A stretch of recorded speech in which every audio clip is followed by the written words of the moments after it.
Oui, bonjour tout le monde. On est là pour vous parler de la mention innovation. Donc l'idée c'est de vous présenter les 4 parcours de la mention innovation, les débouchés de ces parcours, les modalités du coup de recrutement, la pédagogie et plein d'autres choses. Donc on répondra aussi à vos questions que vous posez directement sur les commentaires. On essaiera du coup de répondre à fur et à mesure. Merci Maria. Alors tout d'abord peut-être un petit tour de table pour se présenter toutes les trois. Donc moi je suis Véronique Bessière, je suis co-responsable avec Maria, elle va se présenter de la mention management de l'innovation. Et je m'occupe tout particulièrement des parcours management de projets innovants et création d'entreprises innovantes. Donc moi c'est Marie-Angèle Ferrero, donc avec Véronique on coordonne la mention et je suis responsable du parcours management de la transformation digitale. Bonjour à tous, moi je m'appelle Anne-Sophie Caz, je suis professeure dans l'IAE et je suis responsable du parcours e-marketing au sein de la mention innovation. Donc on va peut-être commencer par une présentation au niveau de la mention assez rapidement. Donc vous avez compris qu'elle se compose de 4 parcours, e-marketing, management de la transformation digitale, management de projets innovants et création d'entreprises innovantes. Donc on ne va pas trop s'étendre sur le niveau mention, mais simplement pour vous dire que ces 4 parcours sont quand même relativement intégrés dans le cadre du M1, c'est-à-dire qu'il y a quand même beaucoup de cours en commun, dont vous pouvez avoir le détail d'ailleurs sur le site internet de l'IAE. Et ce n'est que vers le second semestre du Master 1 et puis surtout le Master 2 que les 4 parcours se différencient avec quand même, toujours, même en Master 2, une assez forte mutualisation. À peu près 50% des cours en Master 2 sont communs aux 4 parcours. Donc on va successivement vous présenter les 4 parcours. Je vais passer la parole à ma collègue Anne-Sophie qui va vous présenter le parcours e-marketing. Alors le parcours e-marketing, il existe déjà depuis 18 ans. C'est un parcours qu'on a créé en 2004. L'objectif est vraiment de voir comment les innovations numériques aujourd'hui peuvent être au service des responsables marketing. Alors ça peut être un angle d'attaque qui peut être la data, ça peut être un angle d'attaque qui peut être aussi les outils comme l'intelligence artificielle, la blockchain, etc. Mais on peut avoir aussi des pratiques, on va dire, assez classiques en marketing digital, que sont le référencement payant, le référencement gratuit, la création de contenu ou le community management. Donc l'objectif de ce parcours, c'est vraiment de s'insérer plutôt dans les innovations numériques aujourd'hui et de voir en quoi elles transforment les métiers du marketing, de la vente, de la publicité, mais aussi du marketing relationnel. Donc on travaille véritablement avec un mélange à la fois de contenu théorique, mais aussi de choses très pratiques et d'outils. Cette année, par exemple, on a mis en place une unité d'enseignement sur la création de visuels et de vidéos. Pourquoi ? Parce que finalement aujourd'hui les étudiants qui travaillent dans le secteur du marketing digital sont un peu des couteaux suisses qui doivent maîtriser à la fois des éléments classiques en marketing mais aussi du visuel parce que ça passe beaucoup par l'image et donc la suite Adobe doit être forcément maîtrisée. Donc on a besoin d'avoir des compétences, pas de graphique parce qu'on ne deviendra pas un graphiste, mais de comprendre finalement le langage du graphiste pour finalement mettre en relation tout ça. Donc on a une formation qui aujourd'hui a évolué depuis 18 ans et s'oriente vraiment sur les innovations qui sont propres en fait au parcours qu'on anime, voilà. Et donc, alors peut-être pour parler des débouchés propres à ce parcours, avant de laisser la parole à mes collègues, forcément on a des débouchés qui sont assez classiques comme account manager, donc ceux qui vont gérer des comptes en termes de publicité, par exemple sur Google Ads ou Facebook Ads, etc. On peut avoir des gens qui vont travailler sur du community management, on en a d'autres qui vont travailler plutôt sur la data et la connaissance client. Certains vont travailler davantage sur, on va dire, la partie CRM, c'est-à-dire tout ce qui est relations clients, etc. Tout ce qui est automatisation du marketing au service du client. Mais on peut avoir aussi des éléments qui sont un peu plus on va dire, sur de la gestion de projet, comment développer par exemple une application aujourd'hui avec une expérience utilisateur optimale. On va avoir des choses qui sont plus transversales sur comment les innovations peuvent être intégrées dans une start-up au profit du marketing digital. Donc voilà, donc des choses qui sont peut-être un peu plus générales. L'insertion professionnelle est très très bonne à l'heure actuelle sur ce parcours. On a 100% d'insertion professionnelle 6 mois après la fin du master et en général quand on interroge les étudiants, on est quand même sur des taux d'insertion professionnelle qui dépassent les 60% juste à la fin du master 2 lors de la soutenance. Donc concrètement, si vous rentrez en master e-marketing, vous êtes quand même sûr d'avoir un travail à la sortie, ça c'est indéniable. Voilà. Alors peut-être pour connaître les autres parcours, MTD. Alors, management de la transformation digitale, donc en revanche, c'est du coup un parcours tout nouveau. C'est sa 10e année, si je ne me trompe pas. Donc cette année, on a les premiers étudiants qui sont en Master 2. Et du coup, c'est un parcours qui est né de ce besoin en fait d'accompagner les entreprises dans leur transformation numérique, dans leur stratégie numérique. Et du coup, la compréhension globale de comment une organisation doit s'y prendre aux nouvelles technologies, à cette ère de l'information et du coup de l'analyse des données pour prendre des décisions. Donc, c'est un parcours qui est aussi très, on va dire, prend beaucoup de synergie avec les autres 4 parcours, mais qui va être plus focalisé sur les stratégies numériques. Et du coup, le pilotage de cette transformation numérique pour les entreprises de petite taille, mais des grandes entreprises aussi. Donc, on va avoir des enseignements, notamment sur les outils pour le business intelligence, pour la veille, les analyses des données, du coup, l'analyse des données pour une pensée lean, donc c'est-à-dire en partant d'une problématique jusqu'à l'analyse des données pour prendre des décisions informées.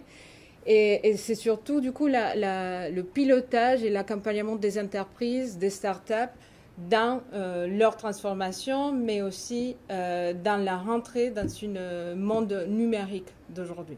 Alors moi, je m'occupe de 2 parcours, le parcours management de projets innovants et création d'entreprises innovantes. Donc nous avons fêté l'année dernière les 20 ans du master qui en fait avait, pour cause de Covid, avait un peu de retard cet anniversaire, mais ça fait maintenant 22 ans que le master a été créé. À la base, c'était essentiellement la création d'entreprises innovantes et puis nous avons élargi au management de projets innovants. Alors pour ce qui est de MPI, management de projets innovants, on rejoint assez bien ce qui vient d'être dit. Donc le cœur du master, c'est du management de projet. Management de projet, ça veut dire tout simplement qu'au sein d'une entreprise, le manager de projet va avoir des fonctions très transversales qui vont permettre de conduire d'un projet du début à la fin, de sa conception à sa réalisation. Donc avec une activité très transversale qui peut être, qui peut avoir des dimensions technologiques, des dimensions de ressources humaines, des dimensions de budget, des dimensions commercial, marketing. Donc, ces dimensions sont multiples. Et ça sous-entend d'ailleurs la pédagogie du master qui est elle-même très transversale. Mais on y reviendra tout à l'heure sur la pédagogie de la mention. Alors, pour le parcours MPI, donc, grande logique de transversalité vers des métiers qui sont fondamentalement transverses et qui ne concernent pas d'ailleurs que l'innovation technologique, puisque cela concerne aussi l'innovation sociale, l'innovation de business model, l'innovation marketing, l'innovation également dans les processus et dans les modes d'organisation, donc là avec une dimension peut-être un peu plus stratégique. Donc l'ensemble en fait de l'innovation est adressé dans le cadre de ce master de management donc de projets innovants. Alors là aussi, les débouchés sont très variés. Ça peut être à la fois dans les grandes entreprises, ça peut être également dans les startups, dans les PME, avec une insertion professionnelle constatée dans l'ensemble de ces domaines. Par le passé, on a pu donc travailler avec l'ensemble de ces entreprises et puis également dans les organisations publiques aussi, où on a du management de projets innovants. Alors pour le parcours création d'entreprise innovante, donc lui, ce parcours est très spécifique. Il s'adresse aux étudiants qui ont un projet de création d'entreprise innovante. Donc ça revient à peu près à être la même chose que management de projet innovant, mais appliqué au projet de création d'entreprise, avec une logique entrepreneuriale qui ici est très forte, même si elle est présente dans l'ensemble des parcours du master. Donc je vous propose d'ailleurs peut-être de parler un petit peu maintenant de l'intégration des différents parcours, de la philosophie globale de ces 4 parcours, avec peut-être un accent mis sur une certaine posture entrepreneuriale qu'on demande à nos étudiants, c'est-à-dire une assez forte autonomie, avec des travaux de groupe, avec une pédagogie qui est une pédagogie active, fondée sur l'expérience. On utilise souvent du coup cette pédagogie active, c'est-à-dire que c'est les étudiants qui prennent en main leur apprentissage, c'est-à-dire que vous aurez beaucoup à travailler en groupe, mais beaucoup aussi à travailler dans des cas réels. On utilise des dispositifs, notamment avec des missions réelles d'entreprise sur lesquelles les étudiants vont travailler du coup, sur différentes missions en utilisant toutes les connaissances et compétences qu'ils acquièrent dans toutes les matières.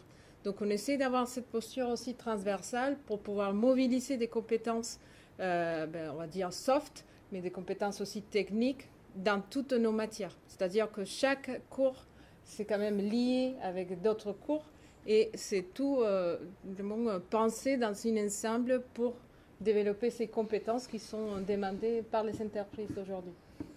Alors ça se fait beaucoup en travaux de groupe. Donc effectivement, on a une pédagogie qui est moins, on va dire, une pédagogie classique que peut-être vous connaissez, c'est-à-dire en cours magistral, en amphi, etc.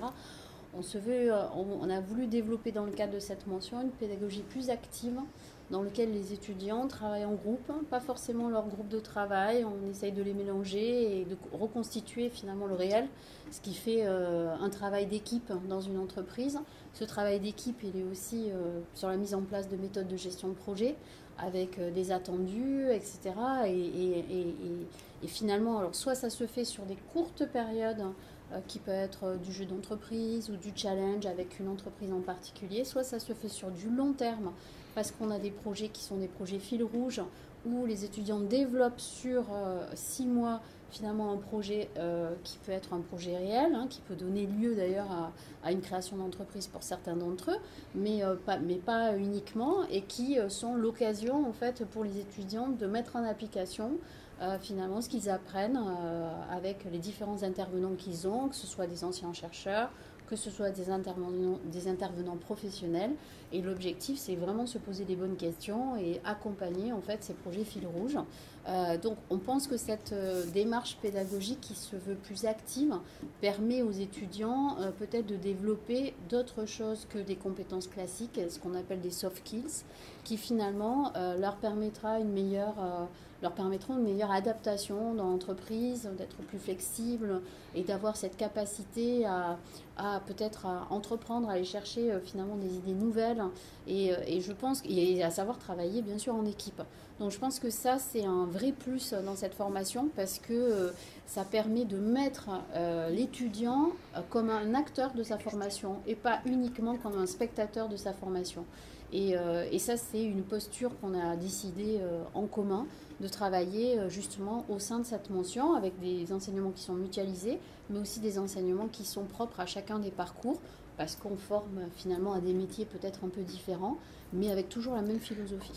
Oui, ce qu'on peut peut-être rajouter pour qu'on comprenne bien la philosophie, c'est que on part d'un point de départ qui est, lors de l'entrée des étudiants en Master 1, qui est extrêmement diversifié, puisqu'il y a, alors on va parler des critères de recrutement tout à l'heure, mais il y a des étudiants qui viennent de filières technologiques, il y a des étudiants qui viennent de filières de sciences humaines, donc nous avons à peu près tous les parcours qui sont représentés. Certains ont fait des formations plutôt de type IUT, d'autres ont fait des formations plutôt de type faculté. Le moyen finalement pour que tous ces étudiants soient intégrés dans un processus et dans un programme pédagogique, ce moyen c'est de travailler essentiellement à travers des activités et des groupes de travail. Donc on a bien évidemment une partie de cours magistral tout le temps systématiquement pour poser les grands principes, les grands concepts, mais ça s'accompagne systématiquement d'une phase assez importante d'activité de groupe, ce qui permet en fait à chacun d'échanger à partir de son expérience personnelle et à partir de ses compétences propres qu'il a acquis dans le cadre de son premier cursus. En parallèle, ce qui est important de noter, c'est que le master est en alternance. Donc ça, on va y revenir aussi tout à l'heure. Et que du coup, non seulement les étudiants proviennent d'horizons très différents, et on tient beaucoup à cette diversité, qui est une richesse évidemment. Donc non seulement ils proviennent d'horizons qui sont très différents, mais de par leur alternance, lors de chaque période en entreprise, chacun revient à l'IAE avec ses expériences en entreprise. Et pour que le partage en fait de toutes ces expériences puisse se réaliser, eh bien, les groupes de travail, les groupes de projet, les activités en mode projet sont tout à fait adaptés. Et c'est vraiment ça qui est le cœur de la pédagogie du master. D'ailleurs, dans certains cours, ce qu'on peut être amené à faire, c'est de travailler sur des cas et du coup des projets réels que les étudiants ont dans leur apprentissage et du coup de les traiter en cours. Donc l'idée, c'est vraiment de pouvoir capitaliser de ces expériences que vous avez en entreprise et aussi au sein de l'école. Alors l'alternance, c'est quelque chose que nous pratiquons à l'IAE depuis quand même beaucoup d'années. Et effectivement, avec le Covid, on a eu des aides, les entreprises ont eu des aides gouvernementales non négligeables, ce qui fait que ça a démultiplié finalement les offres d'alternance aujourd'hui qui sont beaucoup plus abondantes que les offres de stage. Pour vous donner un ordre d'idée, sur le parcours M2 e-marketing, sur les 15 étudiants que j'ai en M2, il y en a 14 qui sont en alternance. Alors, peut-être que ça ne sera pas la tendance future, parce que ça fait quand même beaucoup, là, pour le coup, mais je pense que à peu près nos formations, elles sont pour 2 tiers en alternance et 1 tiers en formation initiale. C'est à peu près la proportion. À minima sur le Master 1, on est à 50% en formation en alternance, et sur le M2, on frise les 100%. Oui, c'est ça. Et donc, alors, l'intérêt en fait de l'alternance, c'est aussi d'avoir un statut un peu particulier dans l'entreprise. Vous êtes un salarié, vous avez des missions, vous vous inscrivez dans le temps, et ce rapport que décrivait ma collègue tout à l'heure entre l'apprentissage et le fait d'avoir des connaissances théoriques, il se fait de façon plus logique avec l'apprentissage parce qu'il se fait de façon continue. Et on est moins sur une période j'ai cours, j'ai un stage. On est sur une période où on alterne finalement ces différents éléments. Alors l'alternance peut se faire d'ailleurs en dehors de Montpellier. Vous pouvez avoir un contrat d'alternance ailleurs. Il y en a qui sont à Châteauroux à l'heure actuelle, qui sont Paris, à Angers, à Paris, etc. Après, effectivement, c'est souvent aussi une question de praticité aussi, parce que il faut voir qu'il faut vivre dans les deux villes, etc. Après, une question d'opportunité, mais en tout cas, le rythme d'alternance te fait que 15 jours vous êtes à l'IAE de Montpellier, 15 jours vous êtes dans l'entreprise, donc vous pouvez très bien faire 15 jours en dehors finalement de Montpellier. Oui, tout à fait, le détail du calendrier d'ailleurs il est sur le site internet de l'IAE, parce qu'on a souvent des questions sur le détail du calendrier de l'alternance, donc vous l'avez sur le site. On a souvent des questions, et puis je vois là qu'il y en a qui arrivent sur comment trouver une alternance. Alors il faut savoir que dès que vous êtes recruté chez nous, à partir du moment où vous avez l'accord de recrutement, vous allez recevoir toutes les offres que nous recevons nous-mêmes. Et nous, en amont, nous les avons validées pédagogiquement. Ces offres, donc elles correspondent à tel ou tel master, et donc vous les recevez. Donc ça, c'est un moyen important et intéressant pour trouver une alternance. L'autre moyen étant la candidature spontanée. Vous pouvez donc candidater dès lors que vous êtes, et même avant, si vous le souhaitez, d'être recruté. Et puis, vous pouvez répondre à des offres aussi d'alternance. En général, à partir du mois de mars, avril, il commence à y en avoir pas mal, un peu partout, pour la rentrée d'après. D'ailleurs, on vous encourage, même si vous n'êtes pas encore pris, de commencer à regarder en amont ces opportunités d'alternance, parce que ça va être déjà un pas en avance par rapport à d'autres, et du coup ça vous permet aussi d'avoir cette expérience. Alors toutes nos formations, elles sont aussi ouvertes, du coup, comme on disait, à la formation initiale classique avec un stage, Mais on encourage vraiment à le faire en alternance, non, pas seulement parce qu'elle était du coup conçue pour ça et le rythme elle est conçu pour ça, mais surtout parce que l'expérience elle est beaucoup plus enrichissante pour l'étudiant en termes de compétences, mais aussi finalement en termes des salaires aussi. Donc c'est vraiment une opportunité pour vous. Donc c'est quelque chose qu'il faut très tôt commencer à chercher. Alors, il y a une question sur les critères de sélection quand on a fait une licence en AES. Alors, peut-être on va définir, nous, ce qu'on entend par double compétence, parce que souvent les étudiants ne comprennent pas. Alors, on a fait le choix, dans cette mention, de prendre des étudiants qui sont issus de la double compétence. Alors, c'est quoi pour nous la double compétence? C'est un étudiant qui a fait 1 an, ou 2 ans, ou 3 ans, en dehors d'un cursus management. Ouais. Donc, par exemple, je prends un exemple. Si vous avez fait STAPS, si vous avez fait 1 année de formation spéciale informatique, si vous avez fait un IUT de chimie, si vous avez fait, alors pour l'instant on ne peut pas dire si vous avez fait un but parce que pour l'instant c'est pas mis en application, mais ça va être bientôt. Donc si par exemple plus tard vous avez fait un but en chimie, en biologie, mesures physiques, informatique, métier des multimédias, l'internet, etc., toutes ces formations peuvent rentrer à l'IAE de Montpellier. Alors soit vous rentrez en L3 et donc parce que vous avez un bac plus 2, ils vont entrer dans notre L3 qui est ouverte à des étudiants et spécifiquement à des étudiants qui viennent du cursus scientifique, soit vous pouvez rentrer en M1 si vous avez un bac plus 3, et auquel cas, si vous avez fait 1 année en dehors des sciences de gestion, vous êtes donc éligible pour cette entrée dans cette mention. Donc il faut voir finalement que notre intérêt pour nous, c'est d'avoir des étudiants de parcours différents. Et je prends l'exemple souvent d'une équipe de foot à mes étudiants. Dans une équipe de foot, il faut des joueurs avec des profils différents.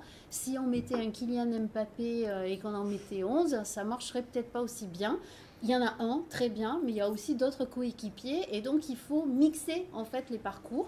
Et c'est ça aussi la réalité de l'entreprise. C'est avoir des personnes qui sont finalement différentes, qui ont des profils différents. Et ça c'est vraiment une richesse de la formation qui est finalement de travailler avec des personnes qui arrivent de formations différentes. Donc c'est notre philosophie en tout cas de recrutement. Donc si vous avez fait qu'un cursus AES, puisque c'était la question, vous ne pourrez pas rentrer dans les masters et dans la mention parce que vous avez fait que de la gestion. Donc, 3 ans. Ouais. Auquel cas, on vous invite à aller candidater dans les autres IAE qui n'ont pas la même politique de recrutement, qui n'ont peut-être pas fait ce choix, qui est un choix aussi historique. L'IAE est quand même implanté au sein de la fac de sciences. Ça a toujours été un institut de gestion de la double compétence. On travaille avec des écoles d'ingénieurs. Donc c'est aussi la philosophie, le positionnement de cette IAE à Montpellier, mais qui est peut-être certainement différent des autres IAE et du réseau IAE qui n'ont pas forcément peut-être la même politique de recrutement. Donc regardez les IAE qui sont bien sûr connexes à Montpellier, dans la région Occitanie, mais ailleurs, parce qu'ils n'ont pas forcément la même politique de recrutement. Voilà, donc c'est pas parce qu'on ne veut pas du tout des étudiants qui ont fait 3 ans de gestion, c'est parce qu'on a fait ce choix justement d'intégrer des personnes qui ont des cursus un peu atypiques et qui veulent finalement après se spécialiser donc en management de l'innovation. Et il y a peut-être une particularité avec CEI? Oui, c'est pour ça que j'allais intervenir. Alors la seule exception à cette règle de la double compétence, c'est le parcours création d'entreprises innovantes, parce que lui, sa singularité, c'est surtout le caractère innovant du projet de création d'entreprise qui est porté par l'étudiant. Et donc tout ça, ça nourrit en fait la diversité du master, parce que c'est vraiment notre objectif de ne pas être dans un silo vertical, du L1, L2, L3 en management, et puis après on continue sur le M1, M2 dans une discipline du management. Donc nous on a fait un pas de côté par rapport à cette posture de silo horizontal, et on est au contraire en recherche d'étudiants atypiques. Donc ce que nous on appelle la double compétence, ou alors le projet de création d'entreprises innovantes. Alors peut-être pour les dates de recrutement, parce qu'il y a des questions sur ça. Alors cette année, le gouvernement a mis en place une plateforme qui s'appelle monmaster.com. Alors, trouver mon master, bon, on découvre comme vous la plateforme, donc on est au même niveau d'information. Donc pour l'instant, c'est plutôt une plateforme où on recense en fait les différentes formations qui existent au sein des universités. Donc il y a des informations qui sont d'ailleurs pas complètes dans cette plateforme, on le déplore et on le subit autant que vous. Donc ces informations, moi ce que je vous invite à faire, c'est regarder ces informations sur la plateforme au niveau national, mais surtout regarder notre site internet IAE où vous aurez toutes les informations, les parcours, les syllabus, etc., les plaquettes. Vous avez, et puis vous avez l'adresse mail aussi des différents responsables de formation qui pourront aussi vous répondre. À partir, donc là pour l'instant c'est ouvert, mais uniquement sur la consultation d'informations disponibles. À partir du 22 mars, vous allez pouvoir candidater sur la plateforme.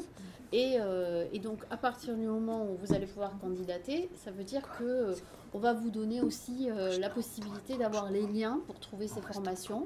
Donc il va y avoir un travail et une information qui sera faite sur le site internet de l'IAE, où on va vous accompagner sur cette démarche parce qu'elle est nouvelle, parce qu'effectivement on ne sait pas exactement comment ça va se passer, y compris pour ceux qui vont être dans le recrutement. Donc voilà, si on peut vous aider, donc n'hésitez pas quand même à poser des questions, à revenir vers nous. Mais à partir du 22 mars, c'est là où vous allez faire vos choix. Alors sur le politique de recrutement, nous ce qu'on fait, c'est qu'on fait une présélection sur les dossiers. Et ensuite, à partir de là, on fait passer des entretiens de motivation. Donc, dans le dossier écrit, on va vous demander d'argumenter.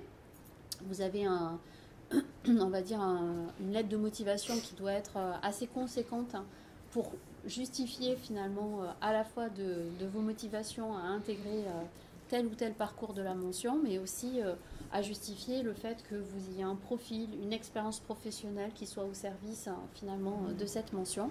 Donc pensez à ça, pensez à vos expériences à la fois professionnelles mais aussi personnelles qui peuvent être aussi très pertinentes pour nous convaincre dans la sélection de votre dossier.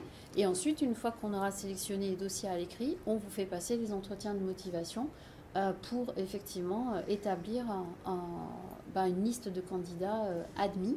Avec certainement, si c'est comme Parcoursup, la possibilité d'aller appeler une liste complémentaire après par la suite. Voilà. Dans un ordre d'idée, on a une ouverture de candidature le 22 mars. Et les admissibilités, donc pour vous convoquer aux entretiens, c'est dans la première semaine de mai, pour après les entretiens après. Comment évaluez-vous un projet de création d'entreprise pour l'admission du master CEI ? Comme je le disais tout à l'heure, l'innovation est entendue au sens large, que ce soit sur le parcours CEI ou sur le parcours MPI. On parle d'innovation technologique, mais aussi d'innovation de business model ou d'innovation marketing ou d'innovation de processus, de procédés, d'organisation, innovation sociale. Donc la démarche en fait doit être innovante. Alors le caractère innovant de la démarche, je dirais de toute façon, est un peu inhérente à l'idée de créer une entreprise. Si on crée une entreprise, c'est en général pour proposer quelque chose qui n'existe pas déjà. Donc c'est en gros ce qu'on pourrait qualifier d'innovation. Alors, c'est vrai qu'on ne traite pas du coup les projets d'innovation d'entreprise qui sont simplement de dupliquer quelque chose d'existant. Ça ne correspond pas à la logique de la mention du master. C'est un peu comme pour les autres parcours, c'est à travers l'explication de ce projet du coup professionnel. Donc les projets professionnels, les motivations pour les 3 parcours, ça va être plus dans quelles sont du coup vos motivations pour la suite. Dans le cadre de création d'entreprises innovantes, c'est vraiment expliquer ce projet de création. Oui, vous avez la place dans le dossier pour vous exprimer sur ça, sur vos motivations. Et ça, c'est vrai pour les 4 parcours. Et pour nous, c'est essentiel parce qu'on va recruter quand même sur la base de vos motivations. C'est ça qui compte.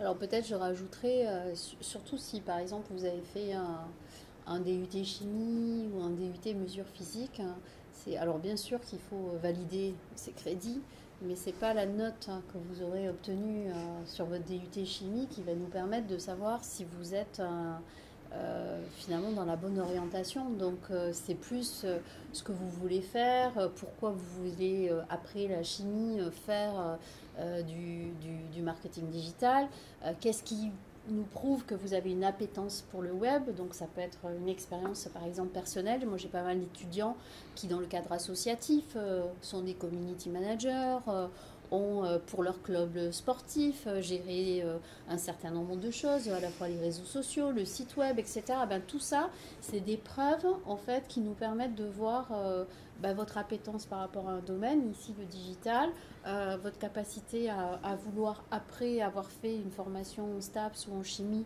un autre parcours. Et donc c'est ces réorientations qui sont intéressantes et pertinentes. Et il faut savoir que les entreprises à l'heure actuelle aiment beaucoup les parcours atypiques des étudiants, sont très demandeurs en fait de ces parcours.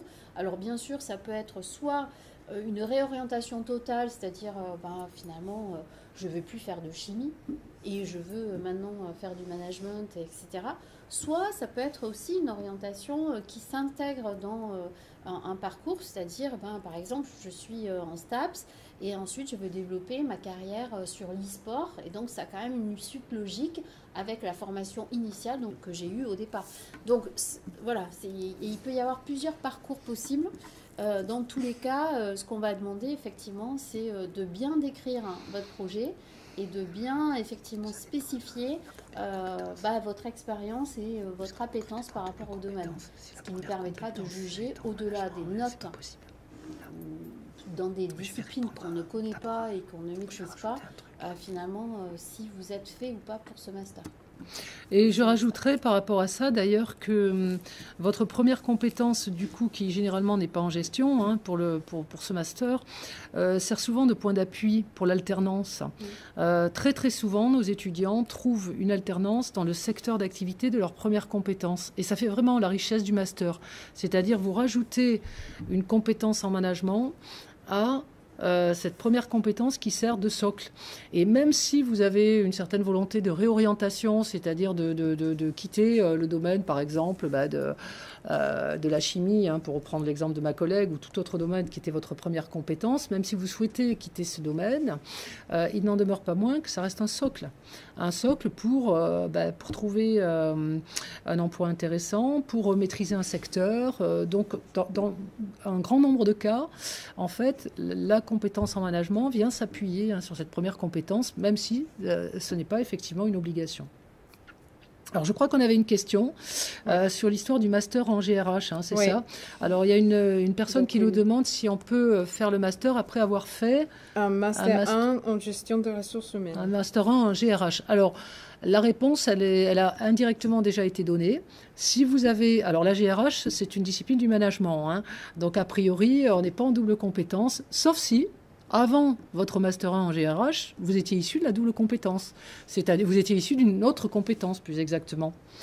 Donc là, oui, mais sinon, non.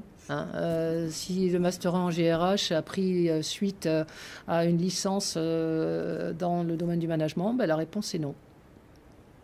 Après, il faut aussi voir pourquoi, finalement, il peut y avoir des étudiants qui intègrent directement en M2, c'est vrai qu'on ne l'a pas dit. L'essentiel du recrutement se fait quand même en Master 1. Et en double compétence aussi. En double compétence, mais en M2, effectivement, on peut intégrer des étudiants. Moi, il m'est arrivé d'intégrer des étudiants, par exemple, qui venaient de Supagro, des étudiants qui avaient fait une autre formation en dehors de la gestion, mais qui avaient déjà une expérience dans le web et qui, finalement, se sont intégrés en M2. Mais on va dire que le gros de la sélection se fait quand même aujourd'hui en Master 1, parce que c'est un parcours qui se fait surtout sur 2 ans. Donc, on est plutôt dans cette, dans cette orientation et on a défini des capacités d'accueil en M1, en M2, mais effectivement, les étudiants qui sont en Master 1, en général, continuent en Master 2. Cette année, en tout cas sur le parcours de marketing, les étudiants continuent en M2. Donc, forcément, quand on a des capacités d'accueil qui sont limitées en M1, elles sont encore plus limitées en M2 parce qu'on n'a pas tellement de déperdition en M2 d'étudiants qui quittent la mention. Je ne sais pas si on a d'autres questions. Alors, comment s'inscrire?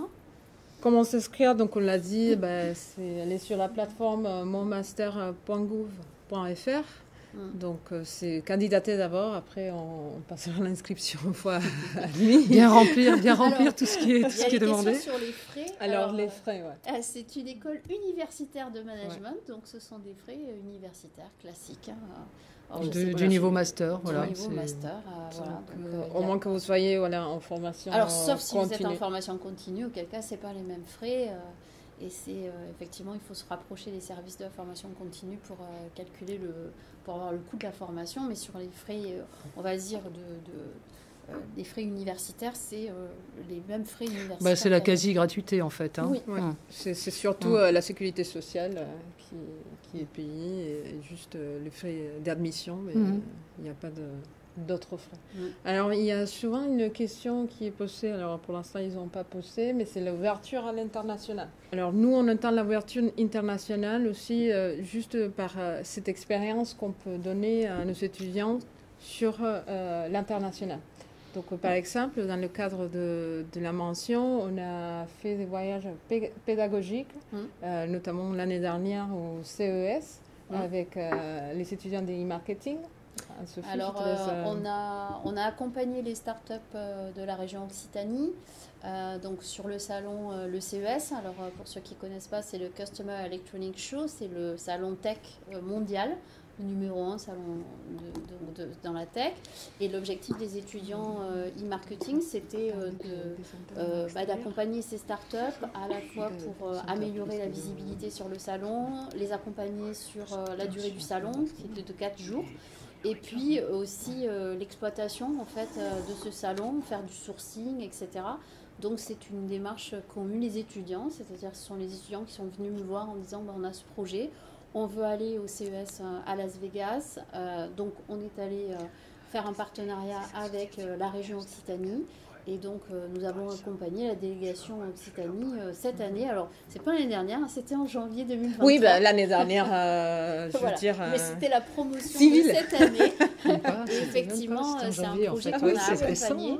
Et c'est l'IAE qui finalement a accompagné ce projet. Donc on va voir si ce partenariat peut perdurer les autres années parce que forcément c'est une expérience très enrichissante et très intéressante justement d'être au cœur de l'innovation.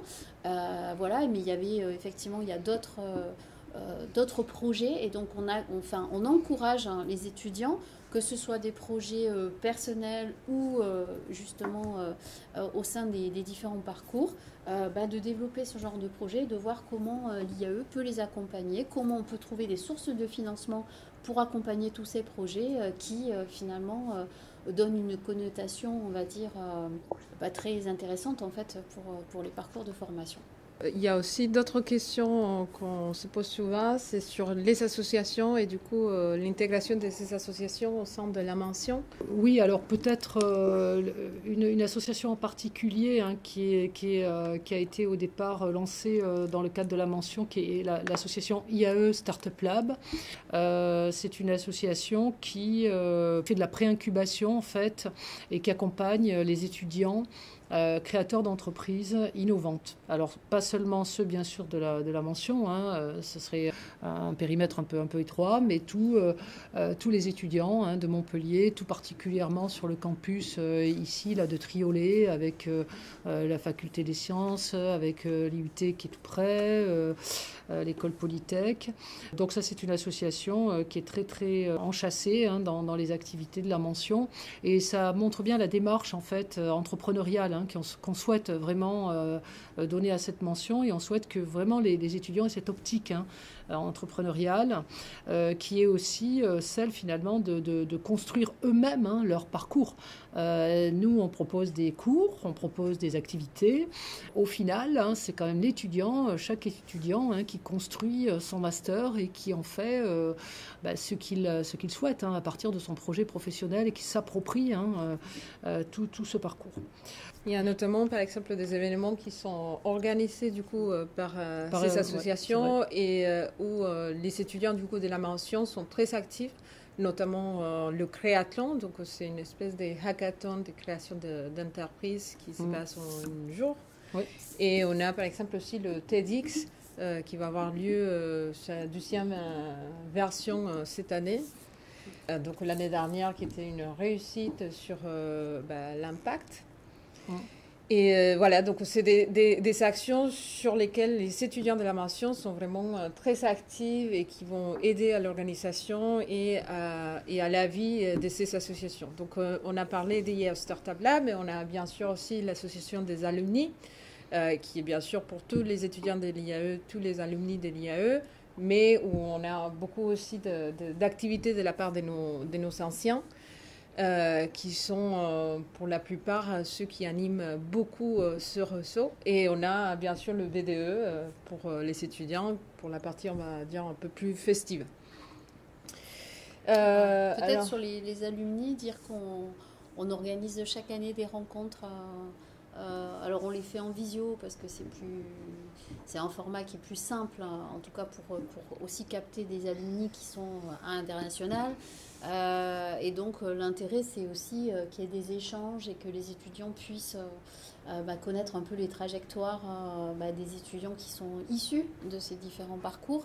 Certains sont assez vieux dans les dates de création, on l'a dit, sur le CUI, MPI et puis sur e-marketing. D'autres sont plus jeunes, donc sur les MTD. Mais l'objectif, c'est justement qu'il y ait cet effet réseau qui est souvent l'apanage des écoles de commerce, mais qui existe aussi à l'université. C'est toujours intéressant et j'invite toujours mes étudiants actuels à aller voir les anciens, à aller essayer de candidater, etc.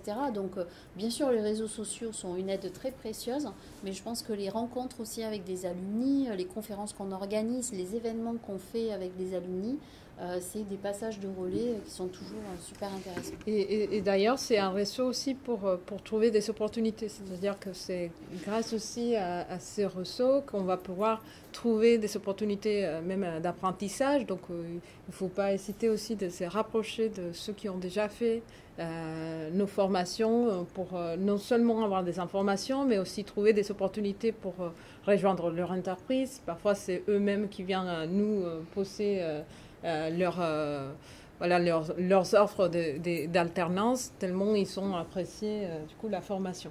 Donc c'est un peu aussi la vive voix des formations. Je crois que pour l'instant on n'a pas d'autres questions, donc on a répondu à tout. On a, je pense, répondu à tout. Donc merci beaucoup et à bientôt à vos candidatures.